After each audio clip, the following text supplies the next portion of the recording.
Welcome to the Neutral Ground podcast. This week I'm joined by Dr. Tim Overton.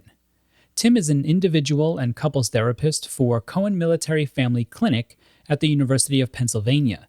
He earned his MA and his doctorate in clinical psychology from Widener University.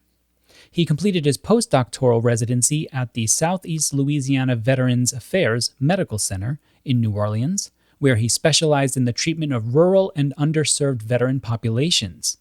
His clinical expertise includes cognitive processing therapy, CPT, for post-traumatic stress disorder, and cognitive behavioral therapy, CBT, and acceptance and commitment therapy, ACT, for depression and anxiety.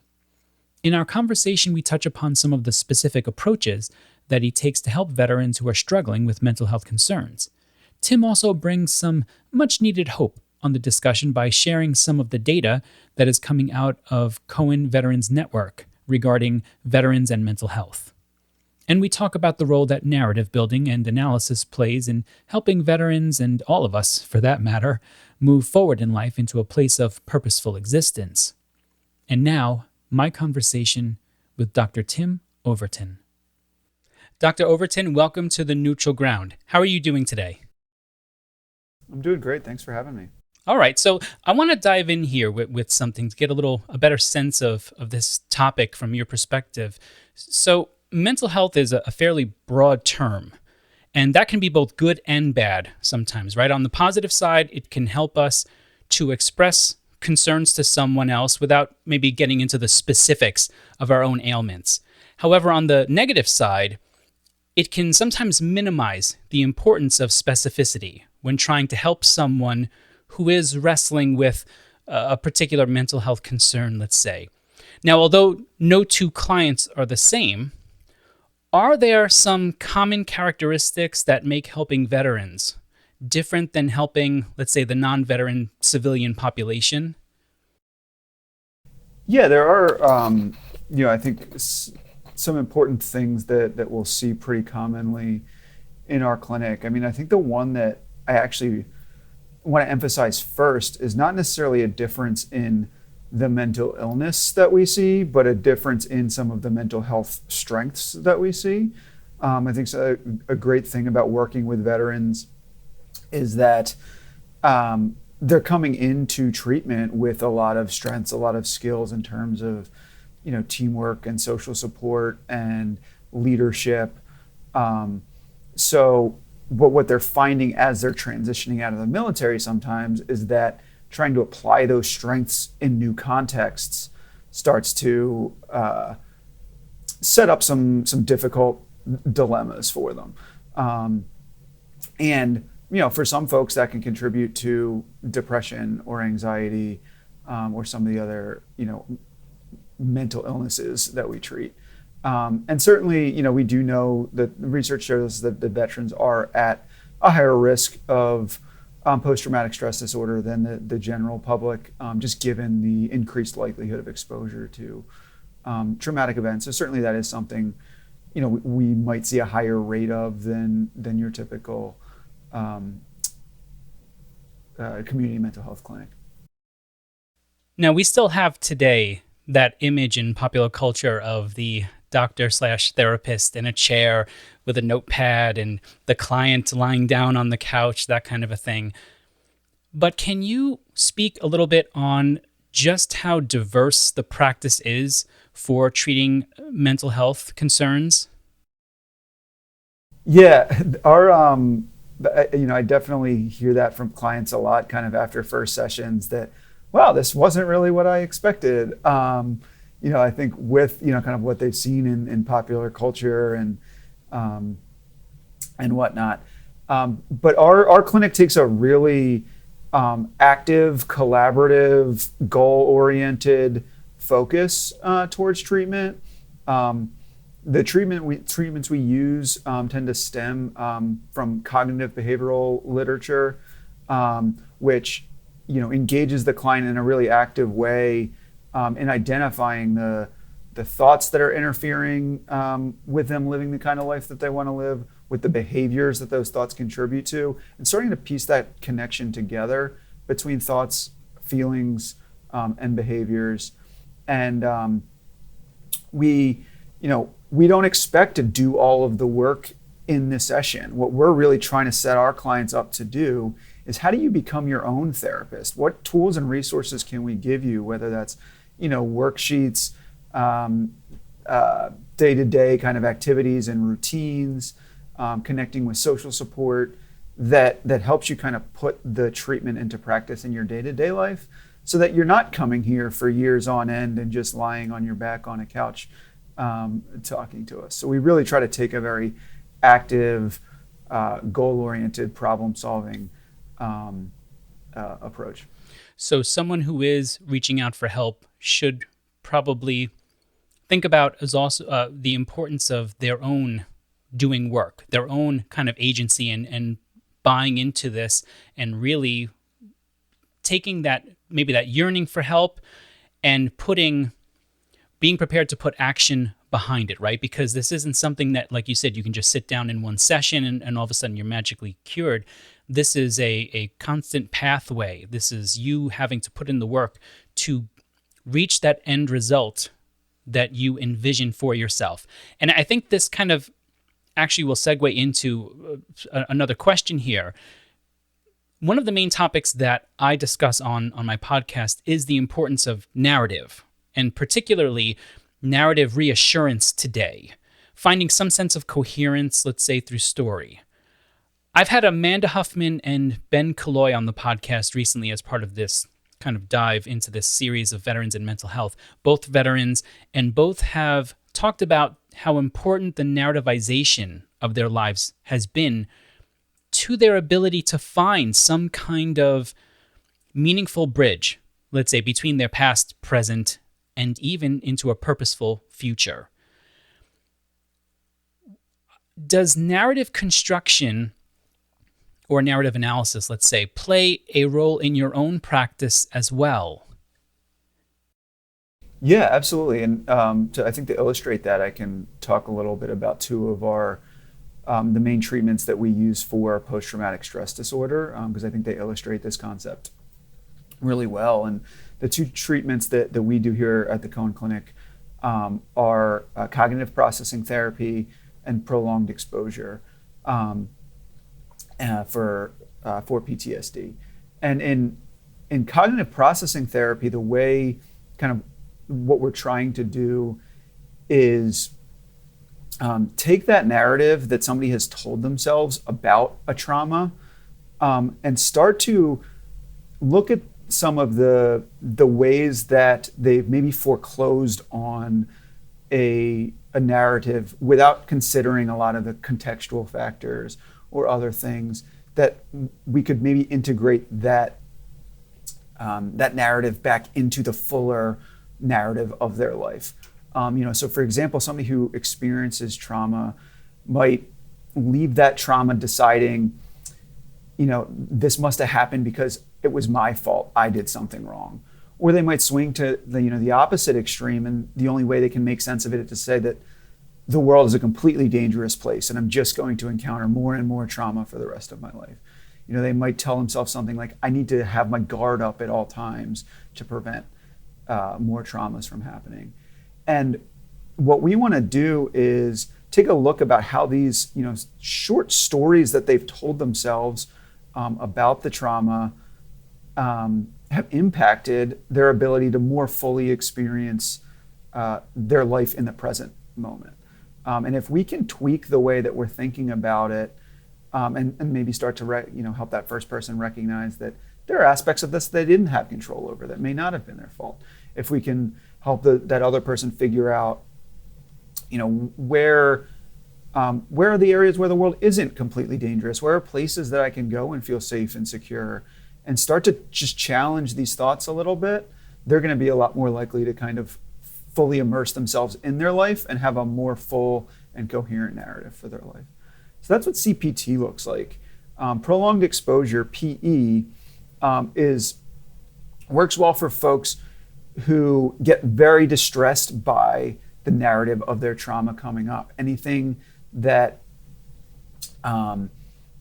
any situation that maybe reminds them of their traumatic experience because that narrative is so painful, they're going to go out of their way to avoid. And that avoidance of people, places, situations, ultimately is going to cost them the kind of meaningful relationships and activities that they want to have in their life, and cause them to miss out on their life. So with PE, what we want to do is, again, expose the person to that piece of the narrative so that it increasingly becomes less stressful. And then we can start to incorporate kind of the narrative of the rest of their life, so that, that trauma narrative becomes just a piece of their story, and they're day-to-day challenging themselves to integrate back into their lives in a way that's meaningful for them. We're learning a lot more today about the unreliability, let's say, a little bit of memory specifically. And would you say that a person who is struggling with a traumatic event, does that person have to have a clear memory, a clear sense of what happened in order to be able to get help and process what is going on for that event? Yeah, absolutely not. For treatment like PE, it is important to be able to talk about the event. I mean, if we're exposing yourself to the story of the event, you can't really do that without a good memory. But for folks who have trouble, and that is typically a symptom of PTSD, is difficulty remembering parts of the event. For something like that, CPT could be a great option. With CPT, what we're really looking at is not exactly what happened, but how did what happened shape the way that you're viewing yourself, shape the way that you're viewing the world, you're viewing other people. And you don't necessarily need to recount every detail of what happened in order to do that. Do you find that one of the more difficult hurdles to, let's say, jump over for something like this is people who come in with an attachment of guilt to the event, and maybe that's a reason why they might not reach out for help? What would you say to someone who feels a tremendous amount of guilt, let's say, attached to an event? How can they overcome that process now, even just for the reaching out part, either calling someone or using a link to your group? How can they overcome that initial stage of, I don't want someone else to know my guilt? Mm-hmm. Yeah, and guilt certainly can be a large barrier for folks, and there can be a lot of other additional barriers, but that's definitely one I've seen that has caused people to put off their treatment, even if it's simply just the guilt of, I don't want to take a spot from another veteran who might be able to use this more than me. And I think what I would say to that person is, we're here and available. We've got the openings for anybody coming in right now. But more importantly, in terms of the guilt about the event, that it's worth. You've basically been telling yourself this narrative for a long time without really taking the time to evaluate the accuracy or whether or not it's helpful for you. And I think something I like to focus on a lot in treatment is whether, even if I accept your version of the narrative that this is your fault, why don't we take a look at how helpful is it for me to believe that it's my fault? Is this getting me closer to being the kind of the parent I want to be, the kind of coworker I want to be, the kind of citizen I want to be? And oftentimes, guilt very rarely helps us to do those things. So, I'm not going to push and pull with you. If you want to believe coming in that this is your fault, fine. But let's figure out, what might be a better conceptualization that's going to motivate you to, take the steps that you want to take to make your life look differently. And so if you think there's a chance that, that therapy could have a positive impact on your life, it's a pretty low risk thing to get involved with a clinic like ours. And at our clinic in Philadelphia, we're completely free to everybody that we serve. So, it's not a very high cost to take a chance to try something different. How important is it? Because, of course, a term that kept coming up in this mini series that I'm doing here is purpose. How important is it to establishing purpose for that individual who's coming for help? Yeah, and I think that's one of the most difficult things about a transition from service. One of the great things about military service is that it bakes in a number of protective factors to people, right? If you ask any mental health professional, like, what are some things that are signs of good mental health? Good social support, a sense of purpose, good structure to your days and to your activity. Those are things that are baked into military life. And so when we see this transition out, a person who had all their social support in one place, now it's spread out all over the country. A person who had somebody giving them structure to their day, now doesn't have that anymore. A person who had, an organizational mission that everybody they worked with believed in, right now all of a sudden doesn't have that. And I think that's the purpose piece that you're speaking to there. And, and transitioning out of the military, in some ways is very scary for exactly that reason, right? Losing that purpose. In other ways, it's incredibly liberating now that I'm in a position where I get to define my own purpose. And that's very intimidating. But that's what organizations like ours are here to do, and to give you somebody to talk through all those things that were important to you prior to the military, all those things that you want to be important to you later in life, and figuring out, how do I prioritize what my purpose is. And it's once that purpose and those values have been established, I think it makes it a lot easier to find the motivation to do some of the tough tasks that we might ask you to do, whether that's revisiting a trauma or or putting yourself out there in a social situation. If you've established the purpose, most military folks have shown with good purpose, they're willing to take risks. But we've got to help them establish what purpose means to them. This might be a bit of a clunky question, so forgive me, but I want to piggyback off of that just a little bit here. When I had cognitive behavioral therapist Laurie Singer on to talk about mental health, she talked about how depression oftentimes convinces you to pull away from others, and how that creates this kind of feedback loop that continually does it over and over again. Now, in the military, as you mentioned, baked into it, there are certain key elements that keep it going, one of which is not even just purpose itself, but purposeful engagement with others, right? Like, you have a very clear role. It's an important role as well in whatever you're doing. When you transition out of that service and you no longer have that purposeful engagement with others, do you find that, because there's a very important nuance between nostalgia for how it used to be when I had all of my friends, or in the case of the military, had all of my veteran brothers and sisters, helping in something important.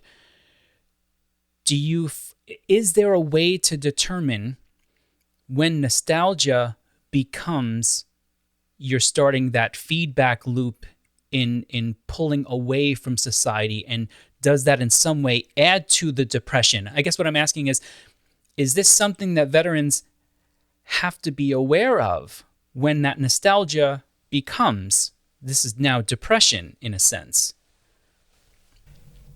Yeah, I think and that's why I love that question about, like, whether or not a thought is helpful as opposed to realistic, right? Because I think there are some folks who can have the same thought of, I'm a better version of myself when I'm around other people or when I was around these people, right? And for some folks, like that can be a thought that sparks, oh, okay, well now what I need to do is I've got to find other like-minded people, in my current context and take advantage of that. But there's other people who might say, well, I can't be happy until I get back, until I get back to that. And I think that second person is somebody who's going to be more likely to develop, a depressive reaction to that same situation. So, I think it can be helpful to have that introspection and look back. That's where nostalgia is a helpful feeling. If we can look back and say, hey, this is where things were good for me. How do I find elements of that in my current context? But if we, start to tell ourselves this narrative of, I can only be happy in that exact context, that's when we're going to be less likely to reach out for help, less likely to try something new that might very well bring back that same feeling of connection, that we had in the nostalgic past. And just to kind of put a bow on this, you do see, because we don't want to take away those memories, and like you said, that nostalgia actually has a positive role to play here, right? So you don't want to take away that function of nostalgia in them when they come in your office, correct? Yeah, absolutely. There's, any feeling that we have, whether it's a positive feeling or a negative feeling, every feeling has a function, and it's providing you good information. What we want to do is make sure that we're taking that information and using it to find ways to better your future. And I think a lot of times when feelings are uncomfortable, what we try to do is avoid those feelings. Or in the case of nostalgia, maybe avoid losing that nostalgia. But the more we avoid certain feelings, the more we're going to avoid the possibility of situations that, ironically could bring about exactly the same kinds of feelings and outcomes that we want to have. We obviously don't want to take to get too specific about any one client or one client's story. However, I do think it's important. Are there any kind of general stories that you can share with us to help provide maybe some veterans who are listening now with real life understanding of what can happen to their lives, how it can be helped, there is hope and enrichment, and how you can find that kind of fulfilling future? Can you give us any kind of general stories about that from your practice history? Yeah, for sure. From a big picture perspective, I think something our data has shown us is that for high risk clients who present with any level of suicidal ideation coming to our clinic, 94% of the folks who reported suicidality at the beginning reported a decrease in the frequency and intensity of that suicidality by the end of treatment. And 88% of those who came in with suicidal thoughts experienced complete remission or a complete absence of those suicidal thoughts by the end of treatment. So for folks who, have thought about suicide and think that, oh, well, I'm just stuck with these thoughts, hopefully that's some evidence to suggest that treatment really does work and make a difference with that. I also don't want to give the impression that suicidality is by any means a prerequisite for therapy. There are plenty of people that can benefit, from treatment, and we don't want you to wait until you're in that place to call in. I think for folks who are dealing with things like the transition out of the military that we've been talking about, I do think of a couple clients that I had who, were worn down by these new civilian jobs, just had that lack of purpose, were getting frustrated with coworkers, with kind of the adjustment back to the family life and some new roles in their family that they were taking on. And, where I start with all these veterans is thinking about, what are the values that you liked about the military? What were the things that, that you are nostalgic about? What were some of the things that meant the most to you? And figuring out, like, where are the opportunities to express that in this job? And, for some folks, maybe they realized, that they're not there. Let's find a different job that is more meaningful, or let's volunteer somewhere and add something on top to give me more of that sense of purpose. I think there are other folks who took advantage of the leadership qualities that they had. And initially, while they thought, well, I haven't been here as long as these people, I can't take a leadership role, they realized that actually what their organization was missing was somebody taking on, some leadership, and that gave them a sense of purpose. I think other folks, we recognized that education was a real value for them, and helping them, figure out, how can I, leverage my skills to go back to school. So I think those are all possible outcomes. I think another thing I want to emphasize is that we don't just work with veterans and service members, we also work with their families, because we recognize that this transition isn't just the veteran making the transition, it's the whole family making a transition. And we're trying to, everybody, while this veteran was, serving, in active duty, was making adjustments and changes to their lives, whether that's, a spouse picking up more household responsibilities, a kid taking on some, like, more of a leadership role in the house, now being kind of demoted back to a child role. That everybody's roles are shifting, and I think helping couples especially recognize that the independence that their partners exhibited during a deployment or during when they were living separately, that independence is an attractive quality and characteristic, but we can't have two people operating independently in the same home. So navigating that dynamic has made a tremendous difference with some of the couples that I've worked with as well. A couple of things here that I found really fascinating that connected with me and with what others have said as well here is Ben Killoy and I talked about not letting the military, not letting those skills that you had and honed in the military stay there, that they don't have to. In fact, those are movable things within you.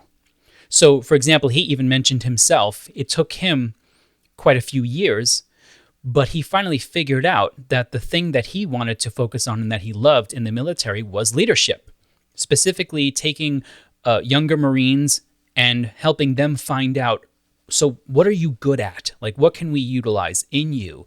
And now he's turned that into quite a nice business, actually, for himself as well, by understanding that it wasn't the military that owned that. It was him. He owned it.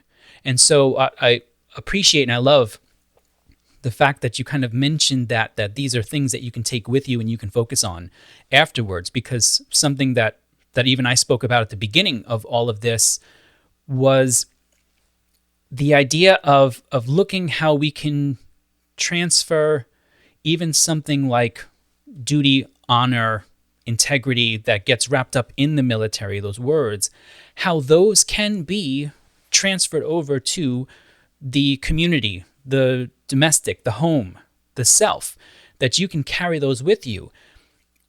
So I think what I'd like to ask you about a little bit here is, do you find those terms, do you use those terms even as a way in, honor, integrity, those military terms, to help with the transition, to bring those along to the community or the home? Yeah, I absolutely. I think using a veteran's language or a service member's language for their own experience is, I believe, one of the most important things I can do as a therapist. And I think we can, the two of us can sit here and kind of talk in generalities about, what the military ethic looks like, but certainly, it's as diverse a population, as there is out there. And the, anybody coming into, our clinic, any veteran coming into our clinic, had their own set of values that got them in the military in the first place, or that they developed in the military. And for some, the military really lived up to that ethic. For others, maybe they didn't have quite the experience that they were hoping to have. But regardless, if we're able to name kind of what were the values that are most important to you, whether you got that experience in the military or not, let's figure out how we can, in your current context, apply those values in a way that's kind of most relevant to the way you want to live your life. Yeah, again, both Amanda and Ben talked about the very, very similar thing here, which has been perhaps the most wonderful thing to me, is to see how connected all of this is on every side. The veteran, the clinicians, those who help, even those who maybe did not serve like myself, but who are just interested in making sure that we're able to get everyone as much help as possible. It's amazing to me how narrative and how these concepts of purpose and finding your purpose in that transition, just how important that really is to everyone involved. Well, let me ask you this: Can you what would you tell a veteran who is maybe listening to this and is tempted? Maybe today's the day that I'm going to reach out to Cohen Veterans Network or make a phone call to a veteran helpline, but is still perhaps a bit hesitant about what all of it may entail. What would you tell that individual right now about making that first click or phone call, or even just reaching out to a friend about it? I would say that you don't have a whole lot to lose. I have not met the person that therapy has made worse. And I do understand, some of the hesitation, and it is a big step to start to tell somebody, and maybe somebody you've never met, a story that's pretty intimate to you. What we know is one of the best predictors of outcomes in therapy is a fit between the therapist and the client. So you always have the option, if it doesn't feel like the right thing, to change, to ask for somebody else. And it's for you to feel out and make sure it feels like a good fit, but you're not going to find that out from home. And that's why we try to make our services, or we do make our services free to the clients that we serve, to make it as accessible as possible, so that really there's very limited risk to you. I love what you just said there about the idea of the fit in general mental health terms for everyone. I've heard people have told me before that they've gone to a therapist and they said they just didn't like the person. And of course, most if not all therapists go in to try to help. That's what they're there for. But that doesn't necessarily mean that relationship is the best or perfect. And I think empowering people to say, rather than therapy didn't work for me because of that one interaction, it is okay to say, even to the therapist, I'm not sure if I'm connecting necessarily well here. Is there someone else you can even recommend? They're grown-ups. They can handle it. It's okay, because they want you to get the help that you need. So don't be afraid to have the thought, maybe I'll try someone else, and I'll actually even ask my therapist or my clinician for maybe someone who might fit a little bit better. The worst thing you can do at that point is just give up because of one person, because you're worth so much more than that, and your future is so much more important than that one relationship. So I'm actually really grateful that you said that. It's perfect. You mentioned the importance of the families involved as well. And this is a subject that I'm interested in as well. What would you tell the family members, the civilians who love or are concerned about someone who is a veteran who is really struggling with mental health concerns? What are maybe some actionable items that they can either use to help, or just kind of plans that they can, or maybe things that they can look for that moment to say, we're going to have to reach out to a professional at this point? What can they do? Yeah, I think some patience in this process is really important. That, family members, when they see another family member struggling, understandably want to fix that, and they want to fix that now. And that's a great sign. I mean, and it's wonderful that we have, family members of our veterans who want to change the way that they're feeling. Often the more we try to tell people what to do or what they need to do, the less they want to listen.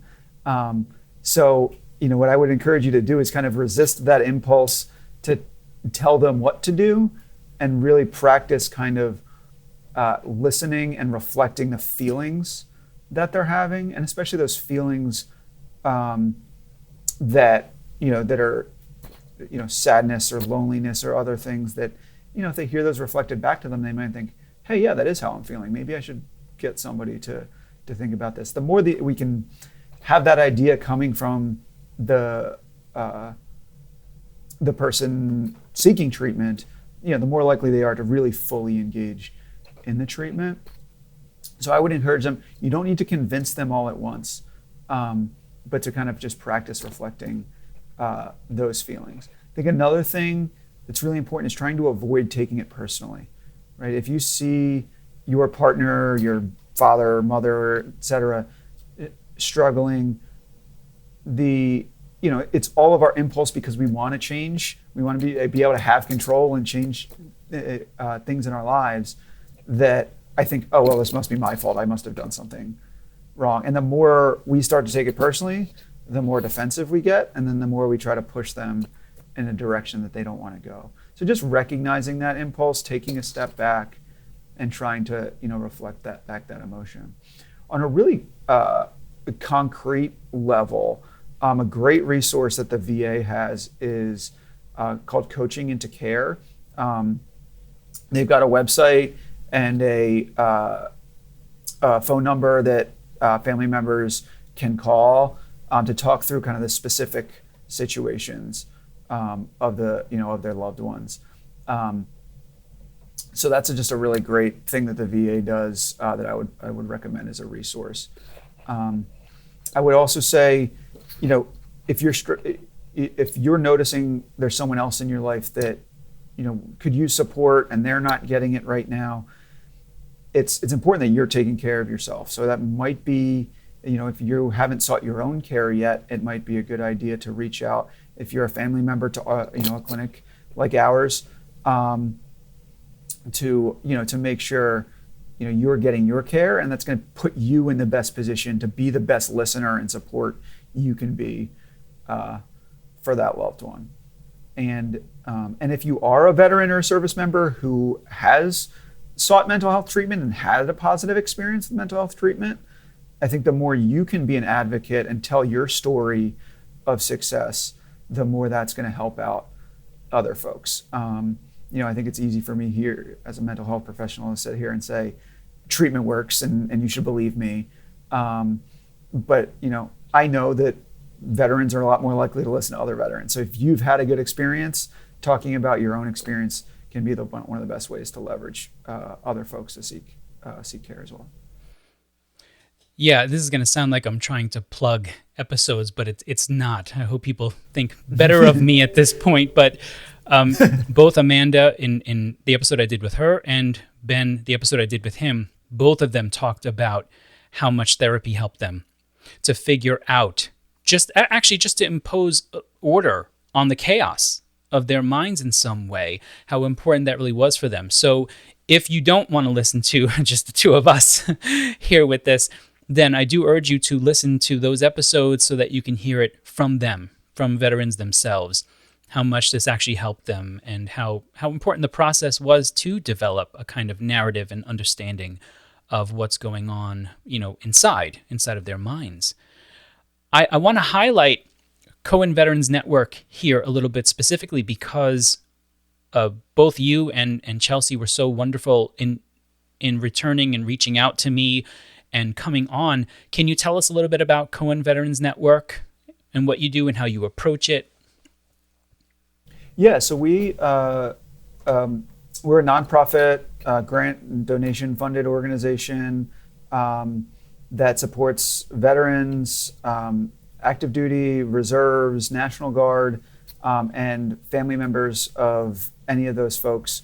So that's any direct family member, a mother, father, sibling, child, or spouse of anybody who is serving or has served, with an emphasis on post 9/11 veterans.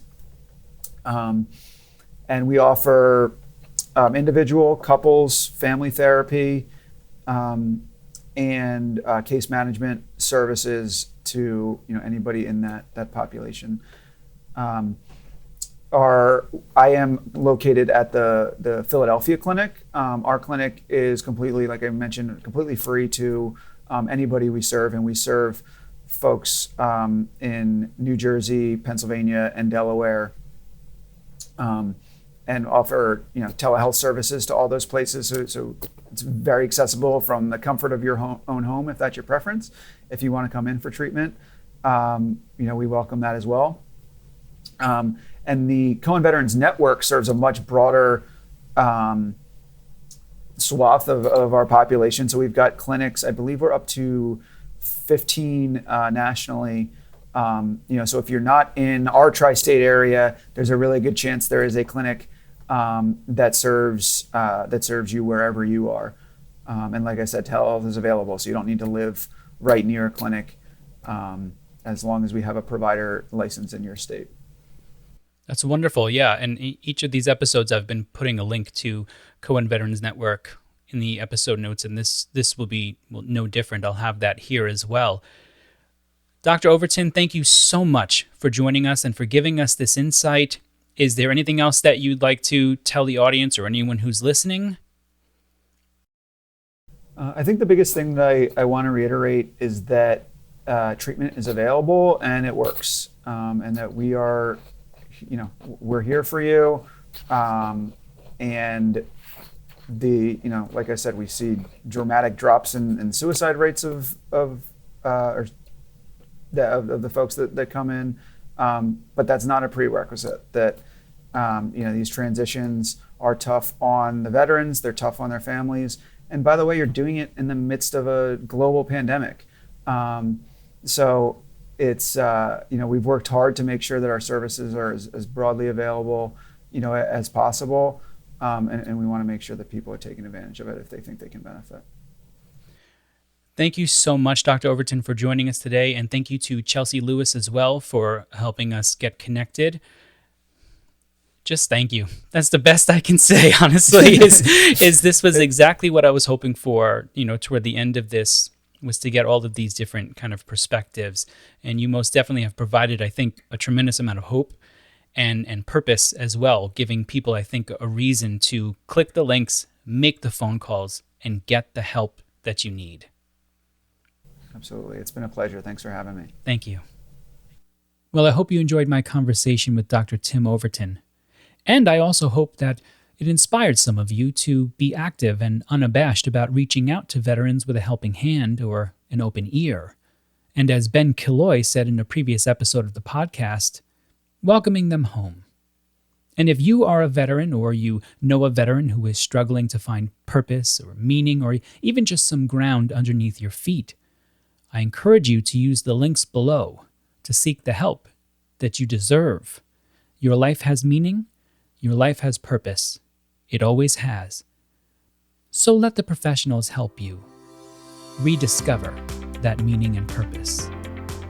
Until next time, try to keep one foot firmly planted on the neutral ground, and have a great day.